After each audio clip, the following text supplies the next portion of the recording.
guys, this is Tara with Kittens, Weights, and Tarot, and today we're going to be talking about bones. So how do I use bones in my spiritual practice? And I know that everybody uses a variety of tools depending on your beliefs and and the things that you work on and things like that. So I just want to talk about how I work with bones. And first I want to talk about just what do we mean by bones. So specifically in this video, I'm going to be talking about bones that came from, animals, that have been here on this plane. But bones can come in various forms, such as the bone that is around my neck, seashells. Those are basically the bones of the ocean. Yes, fish and other things leave things behind, such as teeth, as you guys saw in the intro video, like this being a mosasaur tooth, so it's a fossilized tooth. And actually we've turned this into a wand for our shop, and I'll get into, like I said, how I work with them. But things like this, various other teeth, this being a whale tooth, and here I have a necklace of a ginormous shark tooth. And bones also come in the form of sticks, when we're working with, wands and things like that. And those are technically the bones of a tree, is the branches, it's the trunk and all of that. When we work with crystals, some people might say this is a crystal, but actually it's crystallized, but it's an ammonite. So, but other actual, crystals, amethyst, quartz, all of those things, we would call those maybe the bones of the earth. So just kind of keep that in mind when people say, oh, I work with bones. You might ask, well, what type of bones? Are they, like seashells? Are they crystals? Are they branches? Are they fossilized? Sometimes you see like bugs that have been fossilized into what was once mud, but now is just rock, things like that. What do you mean by bones? So for me, in this particular video, like I said, I'm going to talk about bones that used to be in things that walked around or flew on this earthly plane.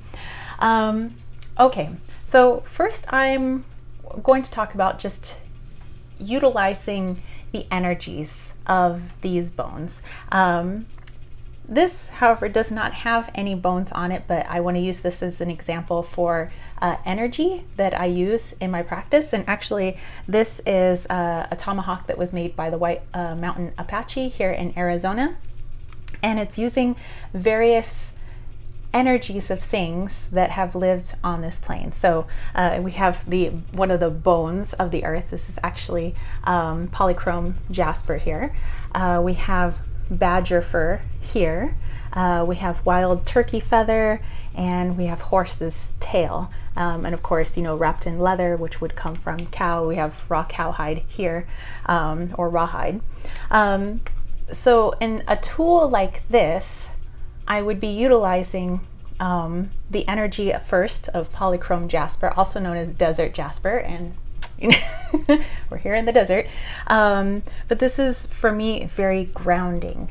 Any type of jasper really to me is grounding. Sometimes when we're off doing astral projection, or we're doing meditation, or we're doing stuff that kind of takes us out of our body, it's good to have something to bring us back into it.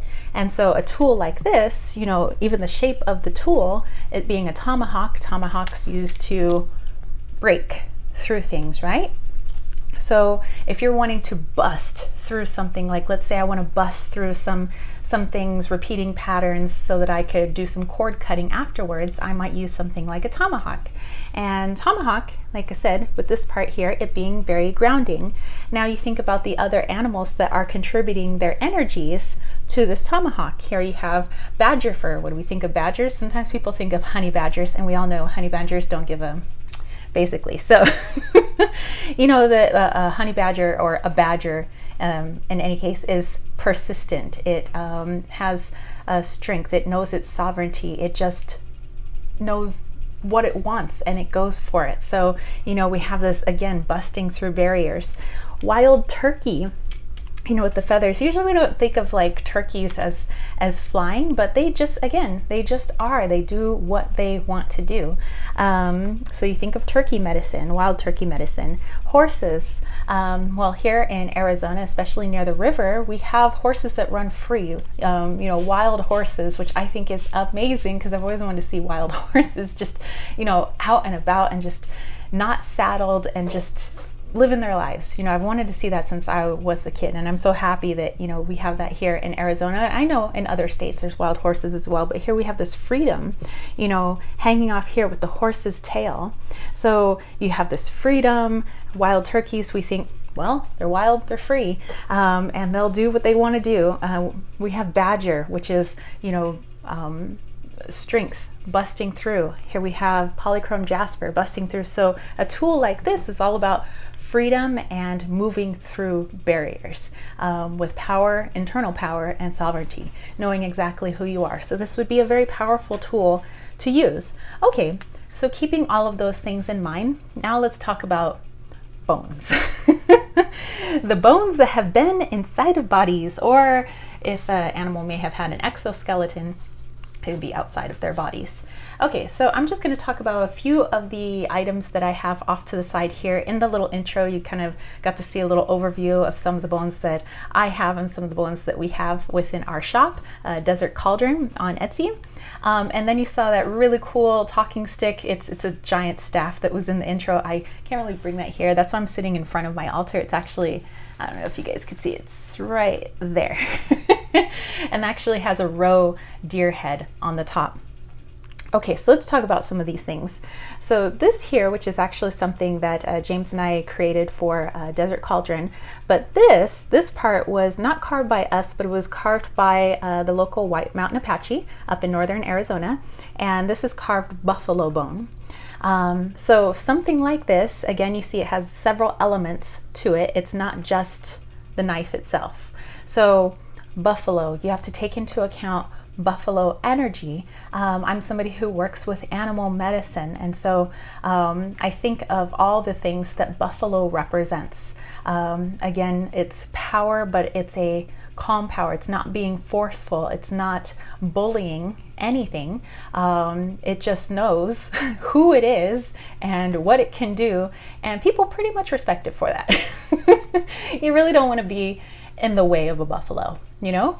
And also it represents, you know, feminine energy and all of that. But, you know, you can, there are several resources online and there's books that you guys can look into. I would recommend Ted Andrews. Ted Andrews is one of my favorite authors, but he's also created like a little animal runes deck, and he's since passed away, but he left us with a wealth of information when it comes to animals. But there's many more authors out there, authors who are still, you know, living, who are continuing to put information out there. Like I said, the internet has a lot of information when it comes to animal medicine, and that's what I work with when I work with bones. It's not to be creepy, although some people might find it creepy, you know, to have something that was once inside of something, but that's why I like them, is because this having come from a buffalo, this buffalo was once alive, and everything that it felt, everything that it learned, everything that it experienced on this plane is imprinted into this bone.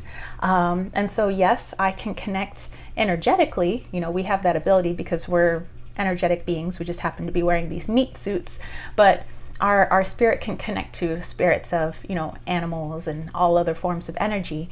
But to have something in the 3D, something that was able to experience this earthly existence, this plane, I can tap into everything it learned, its knowledge, through the energy of this bone. And that's why I like to work with bones. Yes, I can connect to its spiritual energy, meaning it's like its higher self, which is, I think, a good balance of, you know, everything that it learned in a 3D form and everything that it knows in a spiritual form, and combining them together I think is fantastic. So again, taking buffalo medicine here, you know, and also the bones of the earth. This is actually blue kyanite.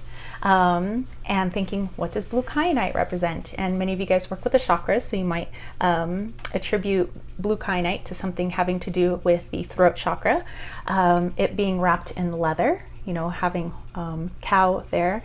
And this actually is a feather from our local birds here. This is actually a dove feather. And we often know that doves represent love and friendship and connection, gentleness, although sometimes they could be rather territorial, as we've seen some of these doves here, which you might want to take that into consideration. So you can put all of these elements together and it creates, again, a very interesting magical tool. Another piece that I have here, and I won't go through all of these pieces because I legit have a lot of bones. So but this is probably one of my favorite, and his name is Antler. I have connected to kind of the energy in here. What he is he is a badger. Look at him. He is so cool. This is actually badger fur that's on here. We have badger fur here. We have leather, again, representing cow. And then bones of the earth. Down here, we have a crystal sphere, quartz sphere. And so, again, lots of elements coming together for whatever purpose that I have with this. And so, for me, this one is good at cleansing spaces, putting in light energy, creating protective barriers, around our place of living. Antler is really good for that. So again, just kind of tapping into that animal energy. Okay, so other things where the animal doesn't necessarily have to pass away in order to have its bones are things that naturally shed bone, which, like deer. And as you guys saw up there, I have a roe deer's head, but of course that entire being had to pass away in order to have the full skull. But antlers are shed from many animal species. So we have deer here, and so the animal can continue leaving, but what it learned in that seasonal cycle, because that those of you that live in areas where animals shed certain things, sometimes some animals shed their skin. You think of snake skin, and there are other animals that molt, like scorpions and things like that. The animal doesn't necessarily have to die for you to be able to use their shed pieces, and they all happen in these big cycles, sometimes seasonally, sometimes it takes them to a certain age for them to molt or to shed, but they've learned something in those cycles, just like we go through cycles as human beings. So I could tap into the energy of this deer antler and what was learned within that cycle, how can I apply that to my life? And if I'm working on something, maybe I want to apply something about cycles and something about shedding, releasing, and I can use something like this. Okay, other things, as I'm just looking at all my pretties here. Let's see, actually, let's look at seashells. Like, I have my necklace here, I have this necklace. We could look at bigger pieces that have been fossilized, like this giant, beautiful rainbow ammonite. So gorgeous. So, these mollusks and things that have lived within the ocean, of course, you could have like fish bones and teeth from certain things like whale teeth and shark teeth.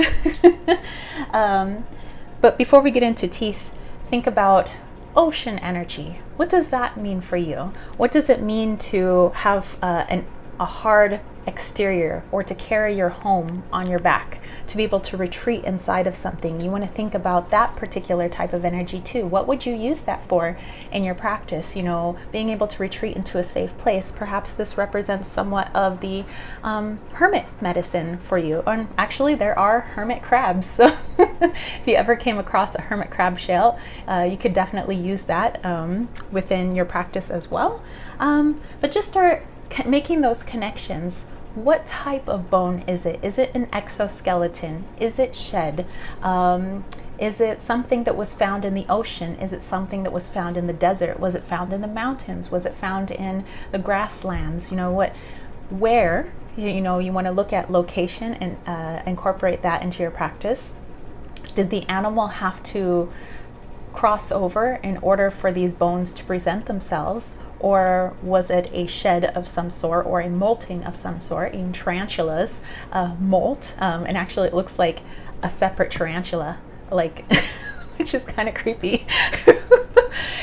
So think of those things. Or is it something that's been fossilized? So it's got a lot of information. It's seen all the changes of the earth, millions of years of evolution, into something. So let's maybe look at something like this mosasaur tooth, which we also have in our shop. And this is the last one we have, and we don't have a means of getting any more because they're fossils. But yeah, in Desert Collagen, we have a mosasaur tooth, and we put a fire opal right there. Like, how awesome. So you think of the bones of the earth with this fire opal. What would that mean? Mosasaur tooth and other teeth. And now let's get into some teeth. Why would we use teeth? Because teeth are bone as well. Well, we think about teeth in terms of wisdom. We have like wisdom teeth. Many of you guys pull your wisdom teeth. Sometimes people need to chew on something, meaning to think about something. Oftentimes we use our teeth to grind down, to tear at things, to bring in nutrition into our bodies.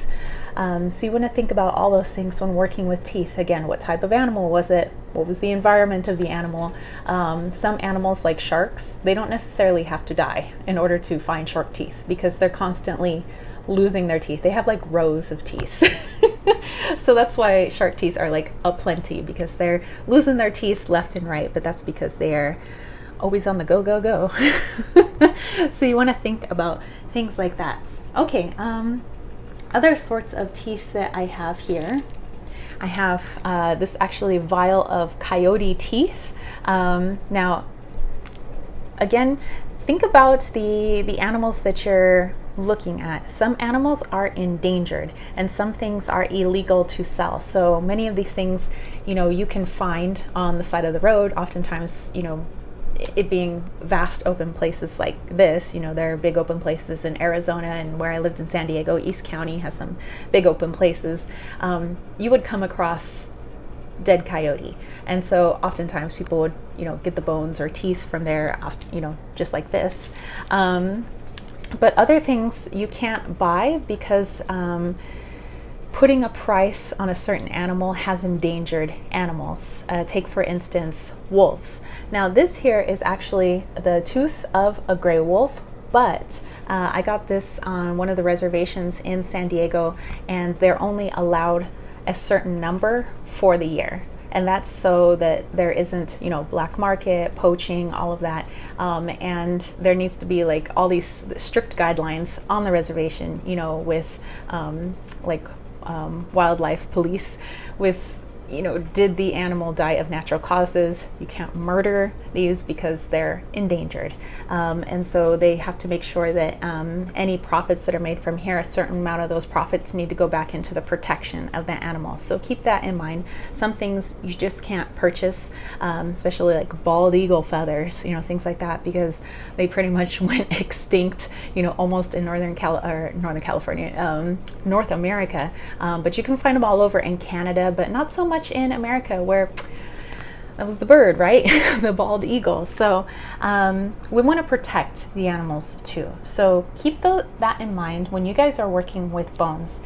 How was it acquired? Did you find it, just decomposing out in the open? Did you wash those bones? Is it something that is not endangered? Was it acquired from a reservation? So be very mindful about where you get these, because the energy of that goes into the bones as well.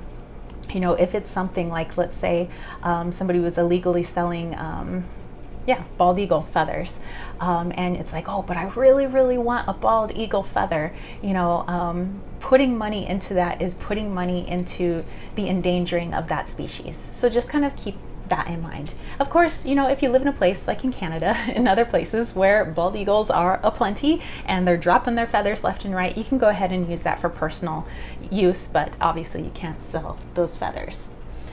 Okay, other things, again, like abalone shells, you can use those in your practice. You can put some of your spiritual tools in here. And actually, this is something that I hate to let go of, but we have in our shop, and we're going to be listing that fairly soon. Okay, so then let's go into just bones. They're not adorned with anything else. It's just the bone of the animal.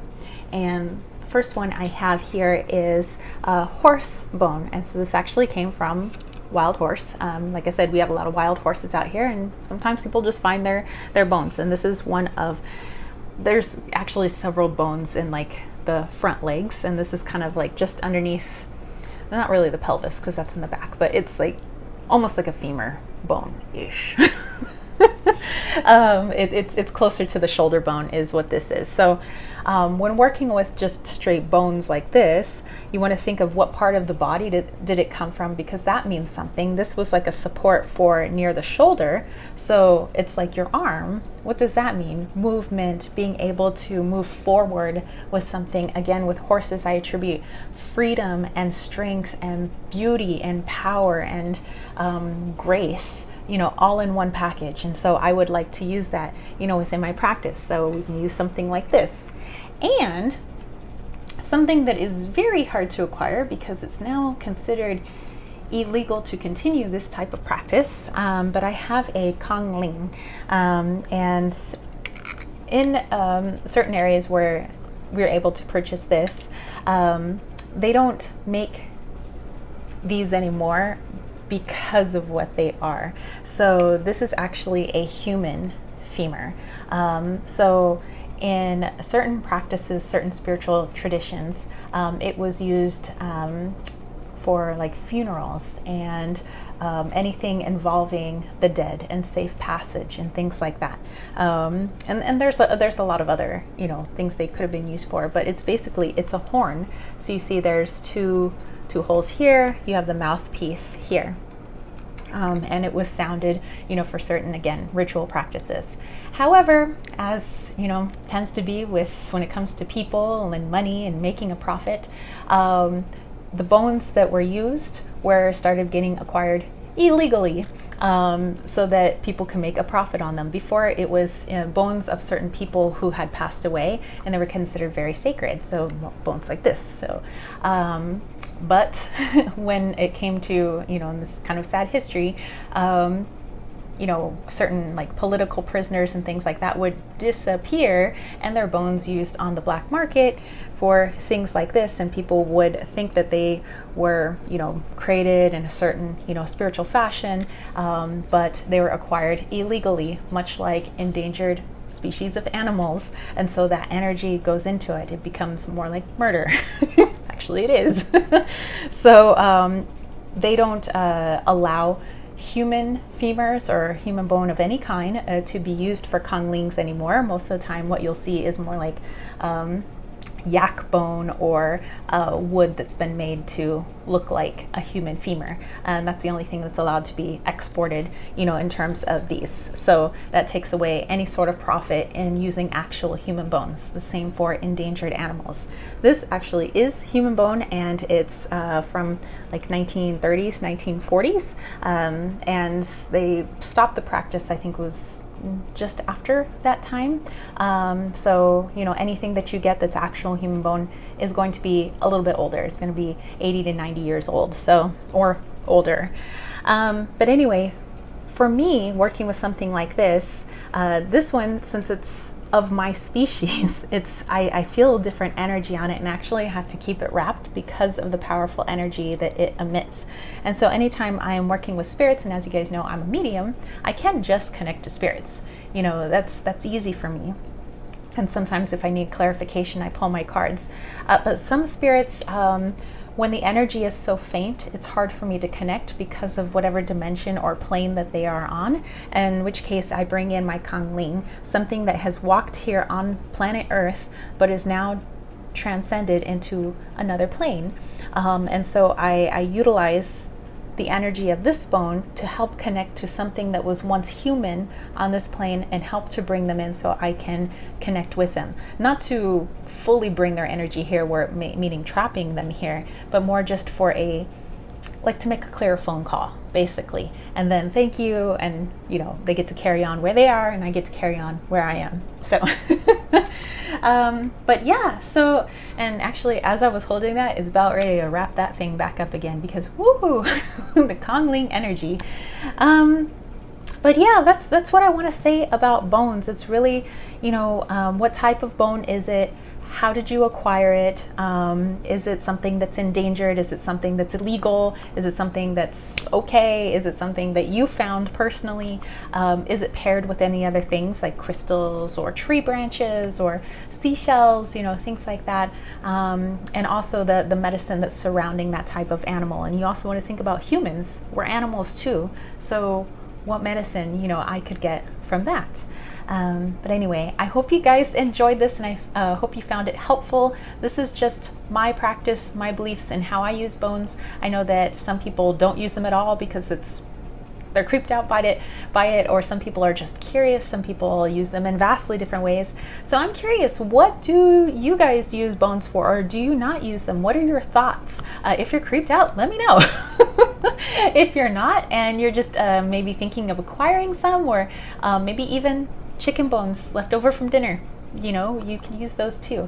But anyway, I hope you enjoyed this, and if you did, don't forget to give it a thumbs up. Don't forget to click subscribe, and don't forget to click that ding ding ding notification bell for more videos just like this. And if you want to catch a reading from me, head over to www.kittensweightsandtarot.com. I have a lot of different readings, and speaking of bones, I do conchomancy. Remember the bones of the ocean? So it's a seashell reading if you're interested, but like I said, I have many other readings. I also have my room and body sprays, my salves, and my Wally's World Oracle that I created, so that's over there on my website.